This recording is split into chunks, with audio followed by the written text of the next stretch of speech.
Hello, hello. Helen, did you want me to take it on from here? Yes, please, Max. Over Perfect. to you. Thank you. No problem at all. Thank you. And I promise those that have just dialed back in, it's not me speaking some more. You've had enough of me, so do not worry. What I'm actually doing now is I've got the incredible honour of facilitating a further conversation all about mental health, mental well-being, particularly with senior leaders, owners of businesses, really. I'm joined by three incredible females who I'm going to ask to introduce themselves very shortly. The format of this session is going to be 30 minutes where I'm going to ask a number of questions to gain some insights and thoughts from the girls on the panel, and then we're opening up to Q&A. So you have the opportunity to pop into chat below any questions, queries, or things that you want to hear a little bit more about. So we're going to do 30 minutes of chat now, and then we're going to have a 10-15 minute window at the end to be able to answer any of your brilliant questions. So first and foremost, I'm going to invite Kelly Frew. Kelly, please introduce yourselves. Tell us a little bit about yourself and the business that you run. Yeah, sure. Morning, everybody. I'm Kelly Frew, and I run my own business called Storymaker Events, and I work with clients on basically virtual events at the moment, usually international events and incentive travel events when the world was a bit more normal. And at the moment, I'm also contracted to Carnival UK, supporting them with the delivery of their brand new cruise ship, Iona, so all the PR and events activity around Iona. So yeah, that's me. Fascinating, diverse as well. Hey, love to know the ins and outs of a cruise ship launch because that sounds fascinating. Even more so now. And then moving on, Gabby, please introduce yourself and tell everyone about yourself if they didn't catch your brilliant yoga session first thing this morning. Yeah, so I'm Gabby. I'm an events professional, mainly working in venues, sales, business development, some B2C events, and then finally in hospitality.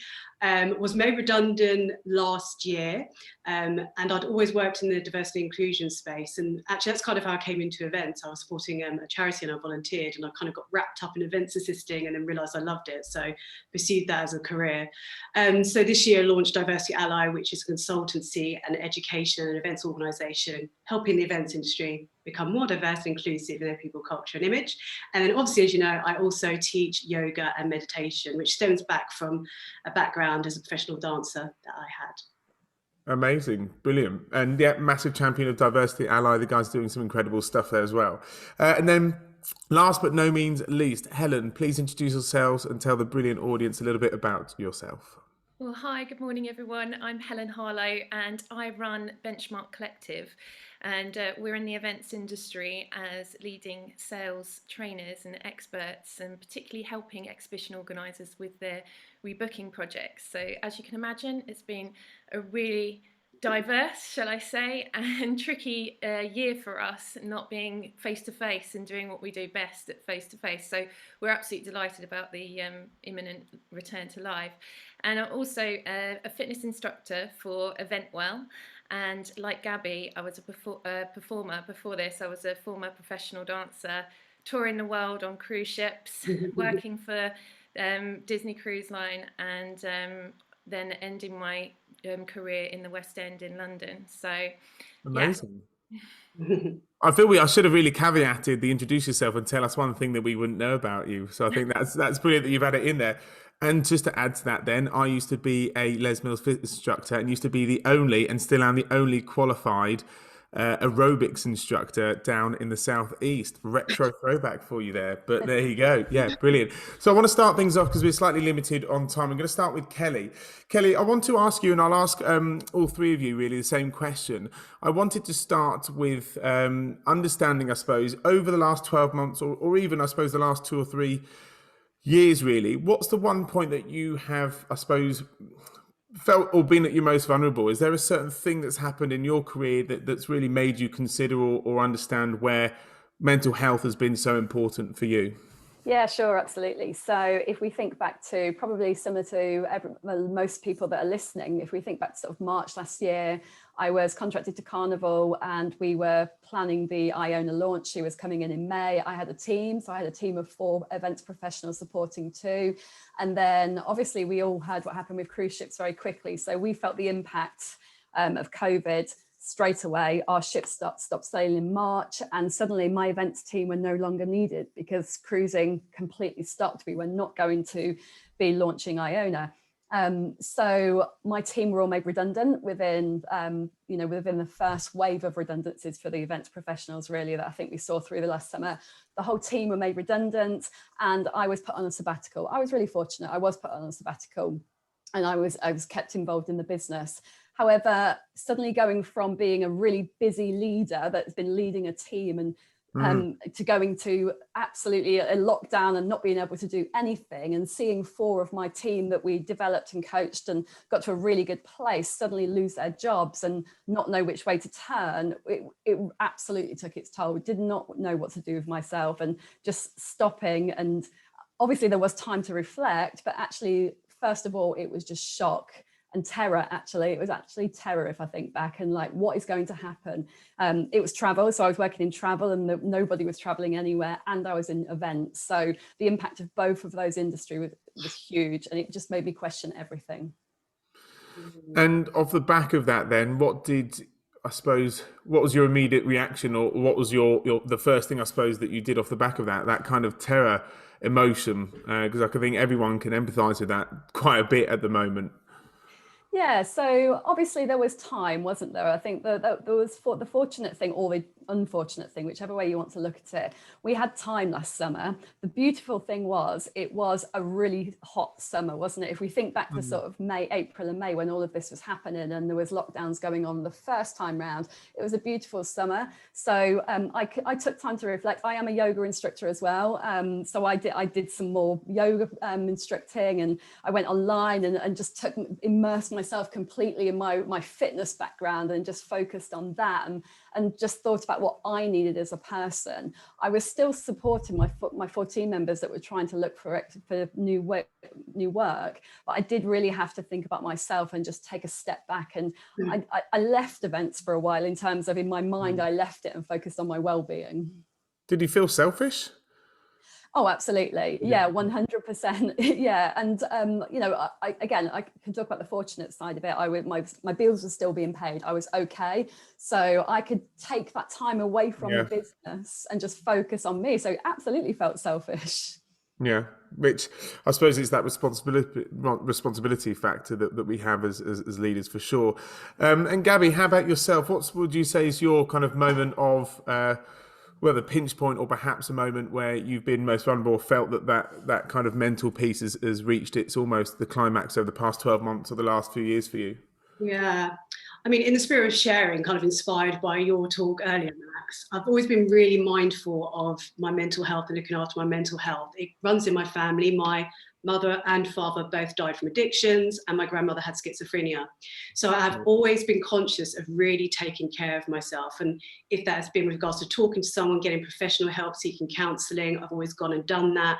And then I've always also noticed the connection between how I feel physically to how I feel mentally, which is why keeping active, and the reason why I kind of trained to be a yoga teacher, became really important to me, particularly in the last couple of years of my events kind of career as well, because I mean, I worked at nightclub base for a while, and obviously there's lots of free drinks and partying, and I'm like, I can't really do this anymore. I'm a little bit too old for this. I'm like pushing 40, and like 2 glasses of wine, I've got a hangover. So the habits were just not good, and I just decided to switch my life around, gave up drinking, gave up meat, focused on training in yoga and meditation, because I wanted to share that with other people, and I really noticed that benefited my mental health. And then obviously the pandemic hit, and I really that really tested me. And then unfortunately I lost my grandmother as well during the pandemic.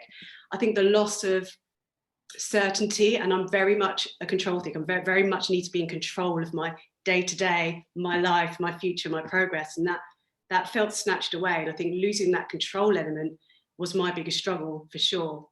Not knowing what the future holds, and not having anyone to fall back on. I can't go and stay with mum and dad, like, do you know what I mean? So it's been really challenging, and there's definitely been tools I've been using, and that's been looking after my wellness, being kind to myself, and having focus and structure, you know. Yeah, well, first and foremost, thank you for sharing. Hey, that's really brave and also appreciated. Thank you. I'm going to come back to you on the tools, because I think that's really important to share best practices and things like that. But it's interesting you were saying is about that well, us big kind of extroverts or personality types and things is almost that control and knowing what's coming. The uncertainty of it is the bit that shakes us. And how did you kind of, I suppose, come back round from that or manage that? Because it hasn't really changed since, has it? The last 12 months has been non-stop uncertainty. I know, it's very true. I think initially, after I went into lockdown, I went into what can I do mode. Like, I need to do something, I need to work, I need to find money, etc. So I actually started teaching yoga online for children and then for older people over 60s. And it kind of was semi-selfish because obviously I needed to make money and I wanted to use a skill set that I could use. I couldn't use my event management skill set. But in doing that, I was going back again to my yoga and meditation. I was drawn back to that. And I also got the benefits from doing that. So it's kind of like a double benefit of like earn money, but also my yoga practice as well. Well, that was your safe space in a way, the foundations that you know that you know you're mentally, at least in that practice, healthily from a body perspective and so on. So I can see the benefits for sure. So thank you for that. And Helen, over to you really. I'd just love to hear from you for the last kind of 12 months or last year or two, is the point that you found, I suppose, being at your most vulnerable or where you've really kind of not struggled the most, because this isn't about kind of exposing or anything of that nature, but really in the interest of sharing, where you found it the toughest, I suppose, over the past kind of 12 months, the last year or two. Yeah, so I've adopted really a holistic approach to health and well-being in the last sort of 3 years. But there's an important thing to say here is that firstly, I haven't always regarded my health and well-being as high priority. And even when I was a professional dancer, I lived a life on the edge and I partied lots. And it's only been in the last few years that I've had sort of major life issues happen to me that I found myself in an extremely toxic and bully-led work environment. My marriage broke up after a 12-year relationship, and I did find myself in a really dark place. So I had a choice at that point, and I decided to take back control of my life. And after a couple of years of kind of chaos, I'm at the point where I've chosen to work really hard on my mindset, my personal development, and I've looked into understanding what it takes to pick yourself back up when life gets tough.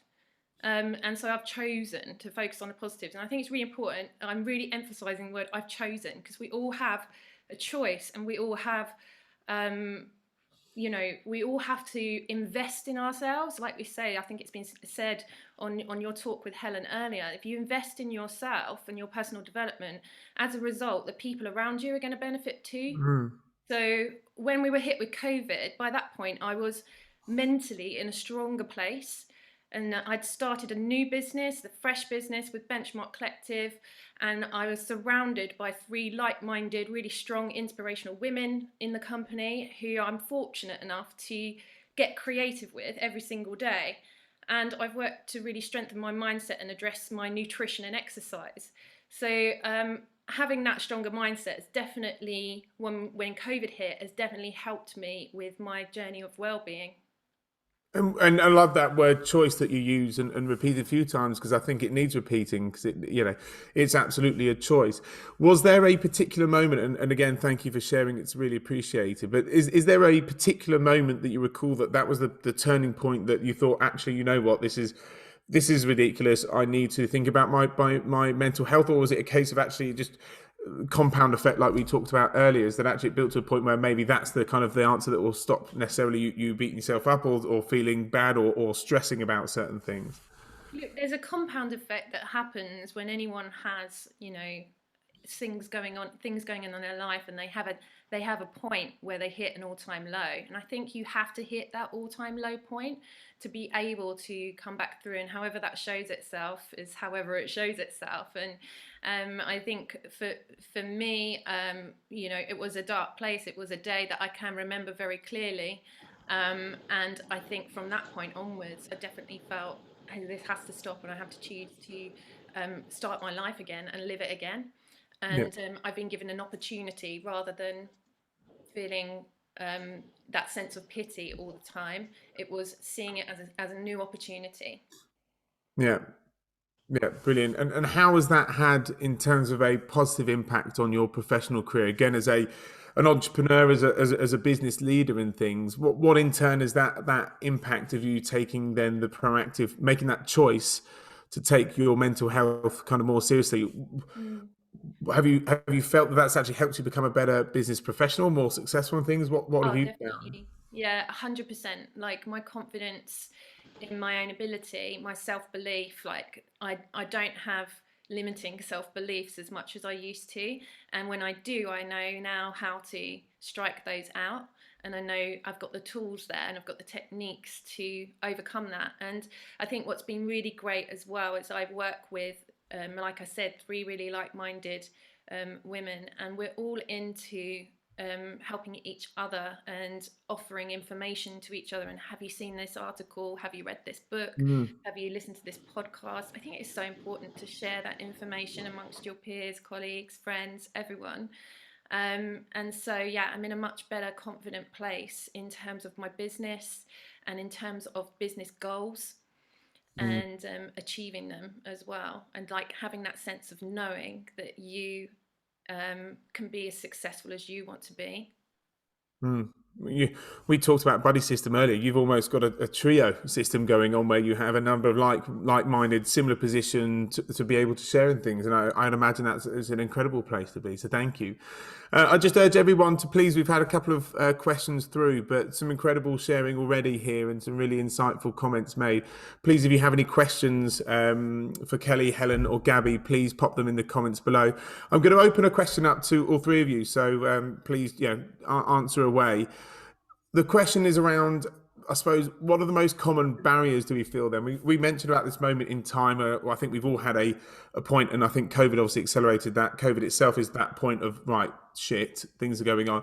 But what do you, I suppose, I think the common barriers to stopping, especially leaders, from actually sharing and opening up? You guys have been incredible now in doing so, but what would you say are the kind of common barriers to stop people from doing that in an everyday situation? And then you obviously have the compound effect of COVID, and this is open to all 3 of you, so please, I think as a leader, you feel like you have to be professional all the time, don't you? So you feel like you can't, well, I say this in the old world, it's starting to open up a little bit more now, but you feel like you have to be in control. Like Gabby says, you have to be completely in control. You have to come across as super professional to your team, like you've got everything in hand, and to your senior stakeholders as well. So for my boss and my boss's boss, you have to have this facade that you are completely in control of everything and that you can't have those bad days. So I think that's a huge barrier, and there's a huge stigma as a leader that, mental health can't come into it. I had a boss a few years ago who is a schizophrenic, and she has schizophrenia. Unbeknown to the whole team that this was what she had at the time. However, we felt the impact of it every single day. It came out a few years down the line that she had got schizophrenia, and if she'd have been a little bit more, or felt that she was comfortable enough within the society that we worked in to come out and have that conversation and say, this is my mental health, this is what I have to deal with on a daily basis, then as a team around her, we could have supported her, we could have understood, we could have took responsibility and supported her in a better way, and actually felt, because we felt the impact of that schizophrenia, obviously. We felt that, but we didn't understand it because we didn't know what it was. So it's really important that we build an open, an honest, trustworthy group of people when we're working together. And do you feel that is a societal issue, or do you feel that pressure to be a great leader from owners or CEOs and things, is that a business specific? I don't know what the other ladies think, but I think it does come down to what culture you're working within, doesn't it? It has to come from the top down. So, I think businesses now are starting to understand that mental health is on the agenda and it's here to stay. It's as important as your physical health. And people are putting practices in business environments to support people. But I don't know what the other Gabby and Helen feel, but we're at the start of this, and companies are only just starting to adopt these practices. I also think it's really important. I echo what you say, Kelly, about having that confidant and being able to feel like you can speak out in an environment where you can share. But I also think it comes down to being able to cultivate some self-awareness, because quite often we don't listen to or understand ourselves, and then how are we able to kind of convey that to others if we don't understand it and think about it and consider it ourselves. So I think becoming really aware of what things may trigger you, where you are emotionally, and taking those things in consideration and looking at the warning signs with regards to your mental health as well, whether that's not being able to sleep, anxiety, weight gain, noticing those things, being aware of those things, going, right, okay, actually I need to address this. Then once you start addressing it, being able to share it with others. Self-awareness, I think, is massive, because I think with my experience, it took a cliff edge, and to fall off of it to notice that actually something needed to change or something needed supporting with. And it's interesting that we don't, most of us, I would say, don't tend to be self-aware until that happens. Mental health is for the few. It's for the weaker-minded and things. It's just not the case, is it? Absolutely and your body not. was probably telling you, but you probably weren't listening to your body. And I've always trained hard and 4 or 5 times a week, and as long as I could perform, I probably absolutely didn't take notice of it because I chose not to, really, I suppose. And you're completely right. Helen, how about you in terms of your thoughts of the most common, I suppose, barriers for us to kind of as leaders open up, or that businesses or society has then created? Yeah, so I'd agree that stigmas, they come from like an influence from other people, and they come from learned behaviours. So it might be that your parents told you that it's best to keep your business to yourself, or sweep that under the carpet. Nobody needs to know that, and especially in a business environment. And that often does come from sort of an older generation around us. But what's really positive now is that there is a lot of organisations out there that are talking about it openly. There's a lot on the media encouraging us to speak about it. And especially where we have, the majority of, say, male leaders in companies, CEOs, encouraging men to talk about their mental health as well. So we should be normalising it, because, quite frankly, we all have 60,000 thoughts a day, whoever we are. Even if we're a CEO at the top of a multi-billion-pound company, we've got 60,000 thoughts going through our head a day. Some of those are going to be good. Some of those are clearly going to be slightly worrying. And in that work environment, we should be encouraging others to open up and share more of their trains of thought. And I think that does start from the top down. Within my own work environment, we talk regularly if we feel overwhelmed, if we feel stressed, or if we feel concerned. But also, interestingly, I interviewed a chap earlier this year called Clive Mickelson. He runs a company called My eHealth, and they specialise in going into big corporate companies and being a psychologist for the top down, and having regular assessments with people on their anxiety levels, their stress levels. And he gets in there early and helps manage the people within the company so that prevents burnout. And burnout is, all too common. And I think when we get people like Clive revolutionising and coming in, and it's really revolutionised top businesses in Sweden, and we need more of those things happening here in the UK as well, I think. Yeah, I agree. And you make a really interesting point there about it being the top down, whereas actual fact, what I've known or seen is that it's something that leaders are aware of, but perhaps it's part of the culture, nice to have. It can be driven actually from someone in a management position to drive it forward. What do you think is the way in which we can get leaders or other leaders to take ownership of? Is it an awareness piece, do we think? And I'm interested to hear your thoughts, Helen.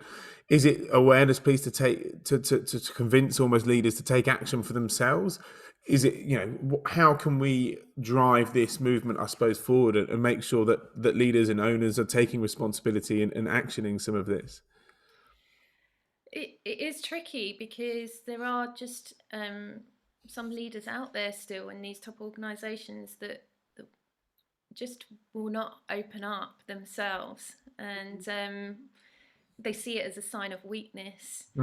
But I think those who are doing really well and being really successful with it are those who not necessarily are airing all of their, laundry in the office or anything like that, but they are just bringing a comfortable and safe environment, a forum into the workplace for people to talk.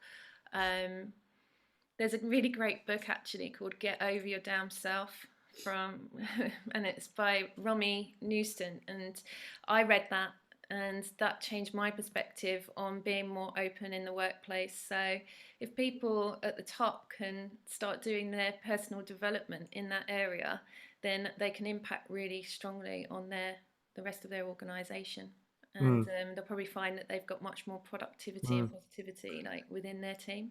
I think that's a really interesting perspective based on if we change the stigma associated with mental health as a weakness to actually change it to being mentally astute and aware to being a positive, in that your performance will increase because obviously a lot of CEOs, a lot of leaders are driven by success and growth.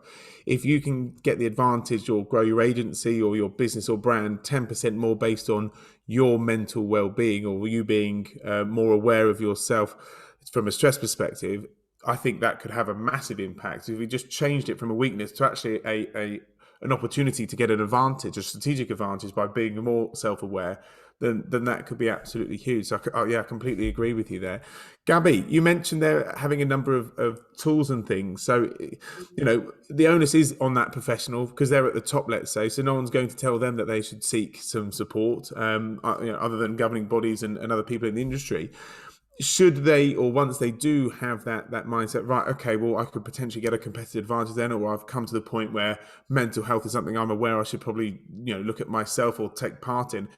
What are the different tools or the different things that they could be doing to kind of action that? You mentioned you had a few examples earlier. Well, there's stuff that they can be doing within their personal environment. So whether that is getting a routine with regards to exercise, you can do a 7-minute workout in the morning. It doesn't have to be, an hour jog or whatever. It's whatever you find kind of works for you. Taking that moment to really just be still and quiet and kind of listen to yourself and the thoughts that come up and the feelings that come up. Doing that in your own space and your environment, focusing on your sleep and your nutrition.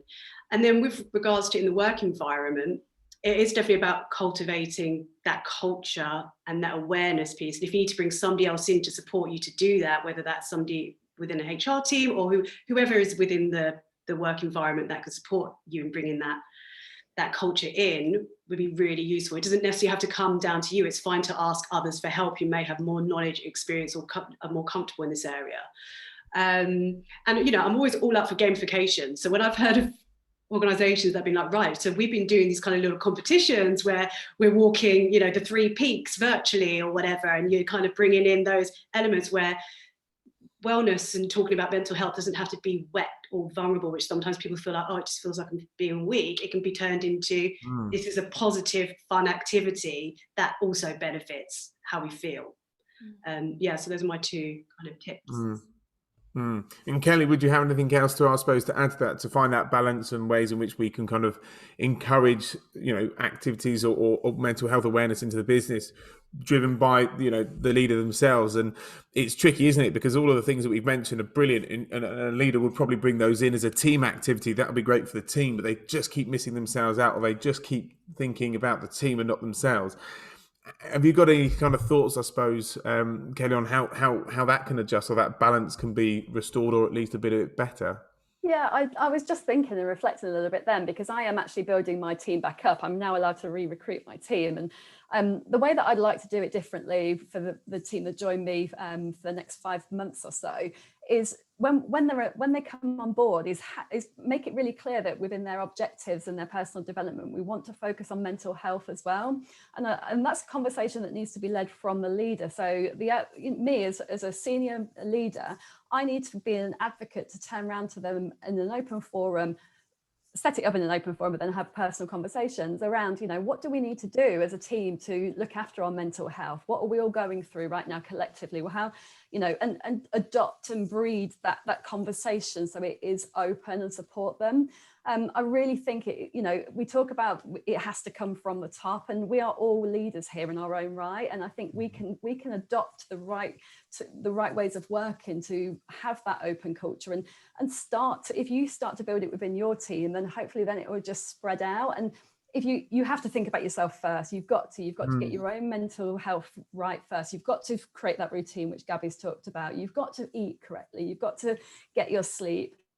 You've got to, get your exercise, whatever that looks like. And once you get yourself in a good shape and then adopt those practices with your team, I think then you can cultivate something that is going to be good.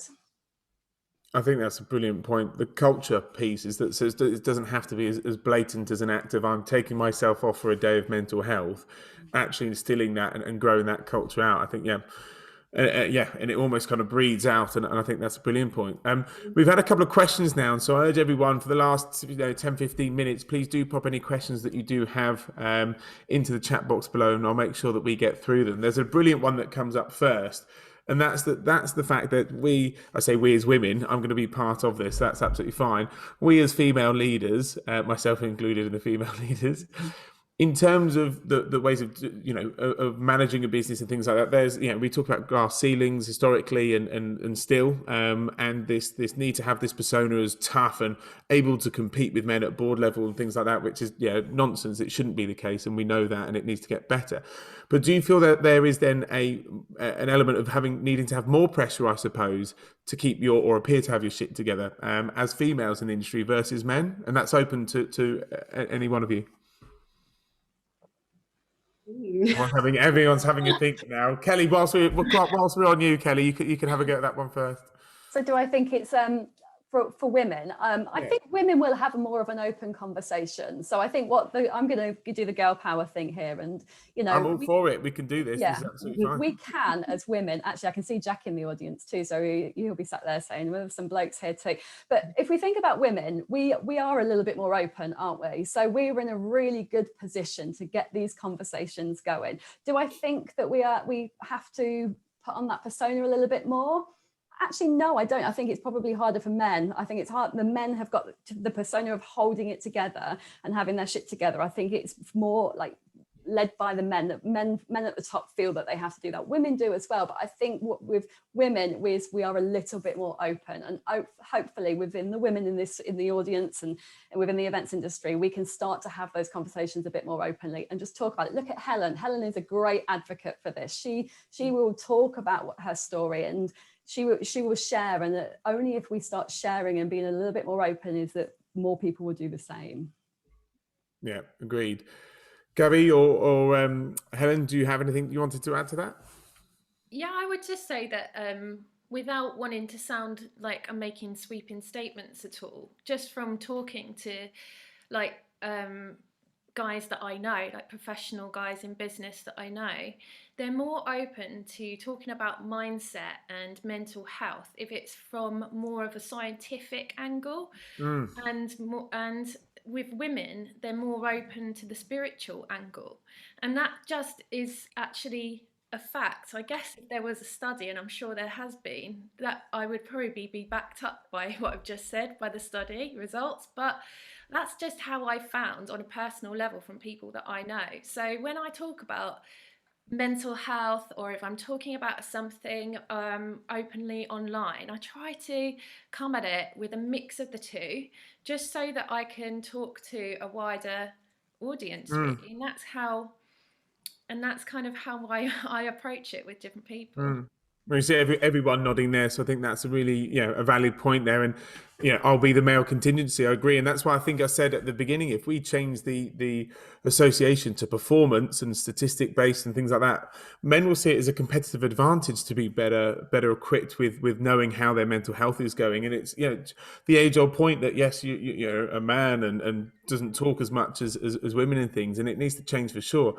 But almost the persona of them, but understanding, not believing, but understanding actually the power of it, and being a bit more in tune or being more open can help across a myriad of different things, let alone business performance, but across a number of different things. So I completely agree with you, and men I think do, especially around this, because it's seen as a soft subject and seen as something that isn't perhaps something men do openly. It takes that nudge to do so, but needing that nudge is really important. It's a really, really valid point there. Well done.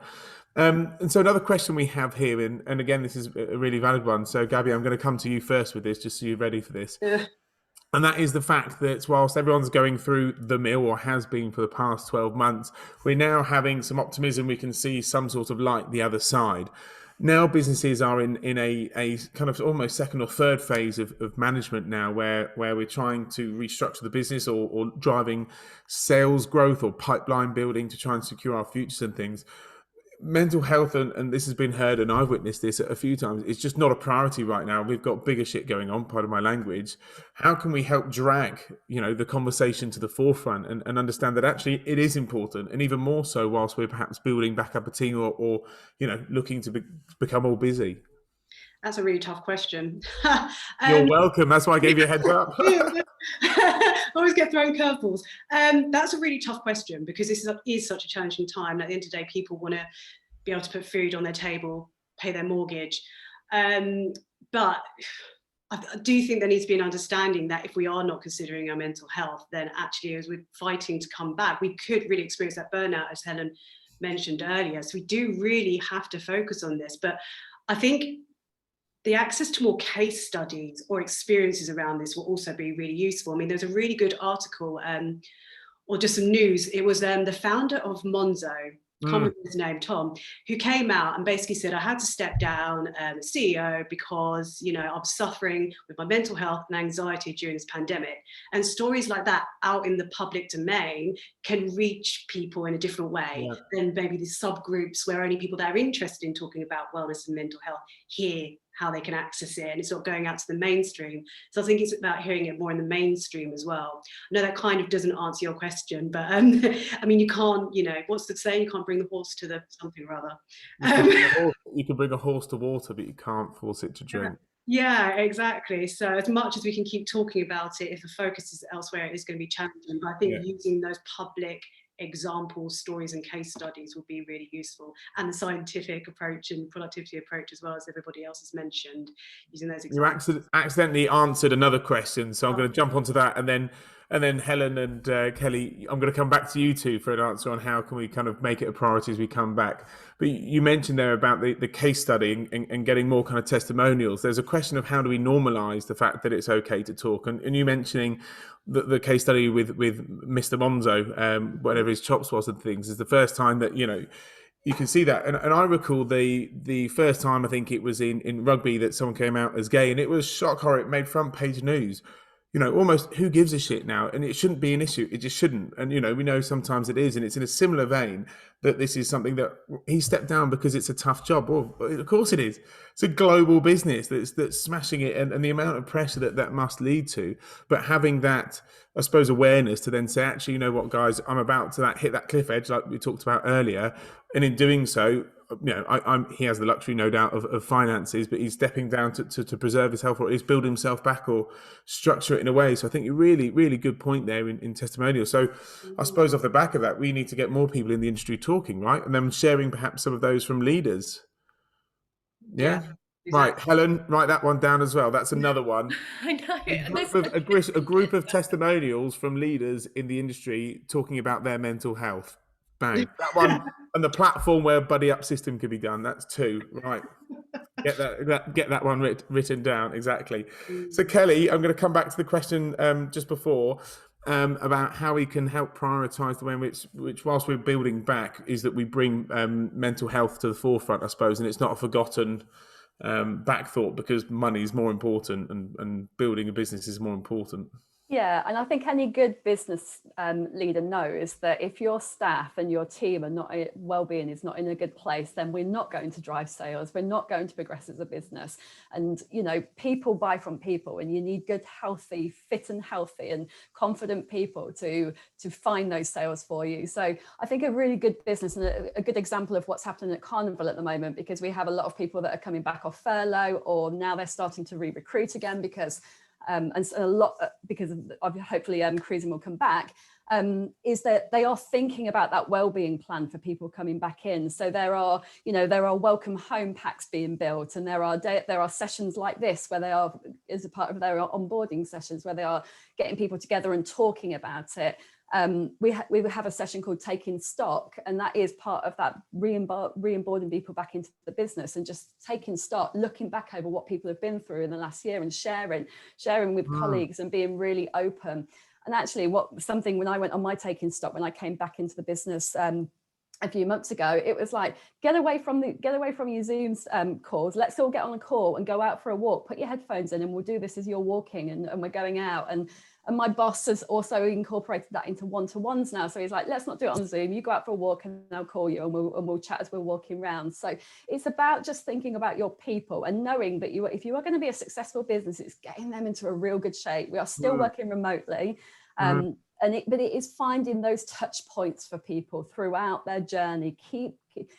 Encourage them. You as a leader, you can only do so much. You've got to encourage them to talk to each other as well. So build the connections outside of your sort of your department and think about what's going on elsewhere in the business. And what I found with my taking stock was someone in finance was feeling exactly the same as what I was feeling, and and was I adding value to the business and things like that. So it's just it does come from the culture of the business, doesn't it? And I think a good business knows that they have to set those tools up.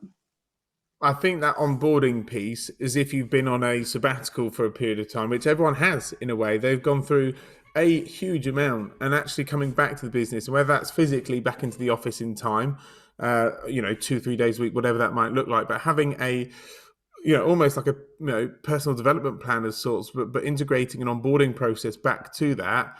I think that's amazing. I think that's a really good idea, almost like an MOT of sorts as a checkup to see how you're doing and things. And if you are suffering a bit and things, then that's notified. And but as leaders doing the same thing and self-checking, a self-assessment in a way, an MOT, a checklist and things. Helen, that's another one. To get it down to be able to check that. Because the thing is, and whilst we're talking about this, and you mentioned your boss, is he getting out to do the walk with you? Because that's again what this is about, is making sure those more senior individuals take ownership and accountability for themselves. And if you're practicing what you preach, you've got to, right? You've just got to. But I love that idea of that welcome back and making it sure. Just going to ask you, Helen, just your thoughts on how we prioritise as we come back, and then we've got one last question before we wrap up.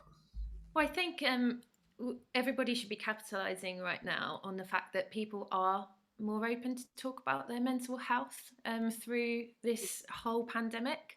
I think there has been so much open talk in the media that has made it more accessible, really, to open up. So capitalising on that, I mean, from our perspective, we work with a lot of freelance people, and that freelance community can sometimes get forgotten because they're not part of a structure in terms of a business that might be providing their team with something to help their mindset.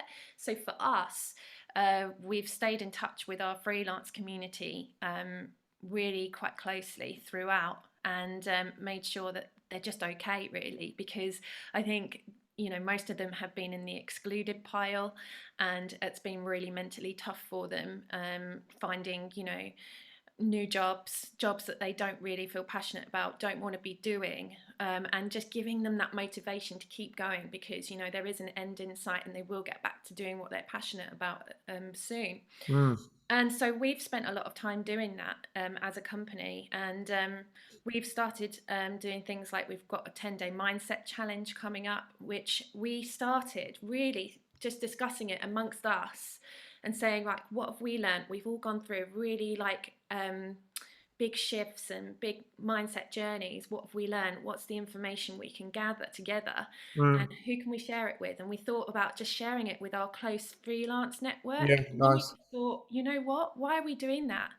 Everybody needs this. Some people might not feel comfortable if they're in an organisation to take part in their organisation's offering, but they might be comfortable to take part in something that's outside of that, but is still connected to the events industry and for event professionals.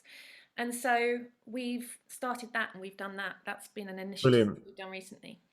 Brilliant. Well, off the back of that, then, as a very last piece, because we're just out of time now, is that I was just going to ask each of you a platform recommendation or a program recommendation of choice. Just one, really, is something for people to check out. Obviously, EventWell is one, and one we'll kick off and lead with for sure. But Helen, starting with you, is just a recommendation or something people should check out as a resource or as a platform. Okay, well, I am going to say EventWell Fit, because all of us are really passionate about what we're doing. We're there. Our timetable is there for everybody to see. I'm there doing a DD mix which is diverse dance mix, by the way, by Dicey Bustle, and I'm there doing a HIIT class. So I put absolutely everything into it, and I know that I get just as much out of it as the people that do coming along too. So EventWell Fit would be mine, but one outside of that, just a really simple app that I've downloaded recently. It's an affirmation app. You can adjust the affirmations to suit you. and they come through, ping up on your phone, you know, when you're feeling maybe a little bit crappy, and you get like a little ping on your phone, and it's a positive affirmation. It really does, you know, change your perspective of the day. Brilliant. Thank you. Gary, how about yourself? I really like an app called Insight Timer. And basically it's kind of like a meditation app, but it also offers courses as well. So it might be courses on how to improve your sleep, how to improve your anxiety. So there's lots of different things that you can take from it to suit the best way that you kind of find relaxation. Can I just give 2 more? Can I give you calm? Because Matthew McConaughey reads a bedtime story to you. Yeah. And what purpose is that for? Eh? Come on now, this is well-being. You've got a soothing voice, all right. Yeah, okay. The silky tones. A very nice voice to help you fall asleep to. And then also 7-minute workout app. Just brilliant. Good 7 minutes stuff. in the morning. Great. Brilliant. Thank you for those. And Kelly? Since I'm a podcaster, I'm going to talk about a podcast. So Fern Cotton does Happy Place, the Happy Place podcast, and she has some really open conversations with celebrities or people that run businesses, and some of those have really resonated with me in my journey, and each story is different. So yeah, I do like to pop the headphones in and listen to Happy Place. Brilliant. And I'm just going to chuck one out there. House of Happiness, which is actually built by industry colleagues.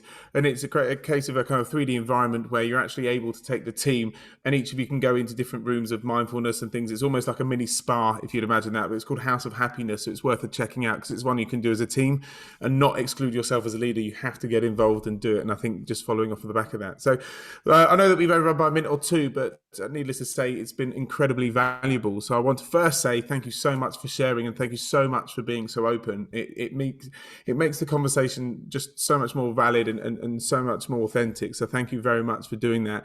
And also a big thank you very much to everyone that's tuned in, listened as well on behalf of Helen, everyone at EventWell. Thank you very much. It's really, really appreciated and hope that you then return for the next one. So I think these conversations and this platform is absolutely brilliant. So thank you very much. I'm just going to hand back over to you, Helen, if you have anything else you wanted to add. Absolutely, I do. Gabby, I'm with you on Matthew McConaughey. I'm sorry. All right, Max, you two. All right, calm down, you. Thank you, Murphy. He's got the Irish voice. Sorry. Had to add that in there. No, guys, thank you so much. Thank you to Max, Helen, Gabby, Kelly. It's been an awesome EventWell Talk session this month. Thank you so much to everyone that's tuned in. It's been amazing to see you all join us. We'll be back in April for the next instalment of EventWell Talks. Don't forget to check out the EventWell website for all of the resources and everything that we offer from a mental health and wellbeing charity and social enterprise for the events industry. It's eventwell.org, and definitely do check out EventWell Fit, eventwell.org/EventWell Fit. Thank you so much, everybody, and we'll see everybody next time. Brilliant. Bye now. Thanks very much. Bye.